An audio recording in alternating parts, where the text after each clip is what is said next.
Olá pessoal, sejam muito bem-vindos a mais um vídeo aqui no canal. E no vídeo de hoje nós vamos aprender como estudar a Bíblia com perspectiva. Essa série de vídeos é baseado no livro da Jane Wilkin, que é Mulheres da Palavra, e eu resolvi trazer alguns passo a passos que ela dá neste livro, tá? Para vocês entenderem como estudar a Bíblia, como você ter esse estudo de forma proveitoso e edificante na sua vida. Desde já recomendo que você curta, compartilhe e se inscreva no canal. E aproveite também para adquirir o livro clicando no link que eu irei deixar aqui embaixo na descrição do vídeo. É isso, sem mais delongas, vamos lá! Olá, graça e paz, eu me chamo Tamires e a dica de hoje para estudar as Escrituras é estude a Bíblia com perspectiva. A cidade de Roma, ela existe desde o século VIII e existe uma norma governamental em que, caso você more lá e queira fazer alguma alteração na estrutura da casa, queira fazer alguma reforma que requeira algum tipo de escavação, você precisa comunicar às autoridades da cidade.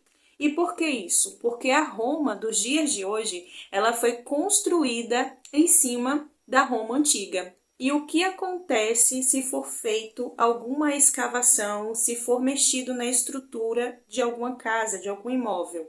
A história, ela se revela em qualquer projeto de reforma. Bem abaixo da superfície dessa cidade está quilômetros de templos antigos, casa de banho, prédios públicos e palácios que desapareceram do campo da nossa visão. Durante séculos, os romanos construíram em cima de estruturas já existentes. Muitas das vezes, eles preenchiam com terra esses alicerces para poder construir essa nova cidade abaixo da cidade antiga. Ou seja, Roma nada mais é que uma cidade em cima de outra cidade. Existe, então, uma cidade subterrânea, uma cidade que está abaixo da cidade atual.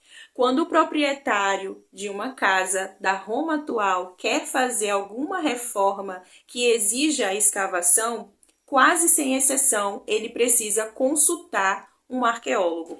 Roma não permite que seus habitantes escavem sem levar em consideração sua rica e relevante história. Mas o que essa história que acabei de contar tem a ver com estudar a Bíblia com perspectiva? Assim como os residentes atuais de Roma, nós cristãos também devemos lidar com a Bíblia com o mesmo entendimento. Ou seja, os cristãos atuais herdaram uma fé que está construída sobre os fundamentos daquilo que veio antes. É preciso levar em consideração que os textos sagrados mais antigos, que foram escritos há mais de 1500 anos, foram escritos em uma língua em que não falamos e para pessoas que viviam uma vida bem diferente da nossa. Mas o que acontece é que muitas de nós estudamos as Escrituras sem levarmos em consideração o contexto histórico e cultural que está bem abaixo da superfície. Um contexto que é essencial para a compreensão e aplicação correta de qualquer texto. Então, muitas das vezes somos tentadas a fazer uma aplicação sem preservar os laços com os ouvintes originais. Então, é muito grande o desejo que muitas das vezes parte de nós de lermos a Bíblia achando que foi escrito para nós. Então, muitas das vezes a gente pode se perguntar, mas eu não posso ler o texto para mim? Então, os contextos históricos e culturais, eles estão lá para que sejam escavados. Mas somente os crentes que têm um senso do seu pequeno lugar na história da redenção estão dispostos a cavar mais diligentemente, estão dispostos a cavar mais fundo. Estudar as Escrituras, estudar a Bíblia, é como se você fosse cavar um tesouro, é como se você fosse cavar ouro, cavar pedras preciosas. Você precisa cavar de forma diligente, você precisa muitas das vezes se aprofundar para achar uma pepita. Então, para você encontrar essas riquezas, isso exige escavação. Escavar É um trabalho difícil, principalmente quando você precisa levar em consideração o contexto histórico e o contexto cultural.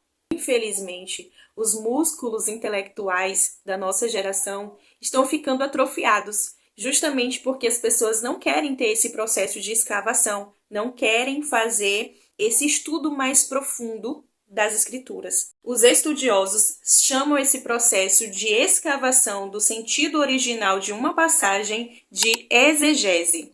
Como nós somos de época e culturas diferentes, geralmente nós chegamos no texto com ideias pré-concebidas. A exegese nos impele para além do nosso limite de compreensão pessoal de cultura e história, pedindo-nos para voltar ao período em que o texto foi escrito e tentar ouvi-lo com os ouvidos dos ouvintes originais.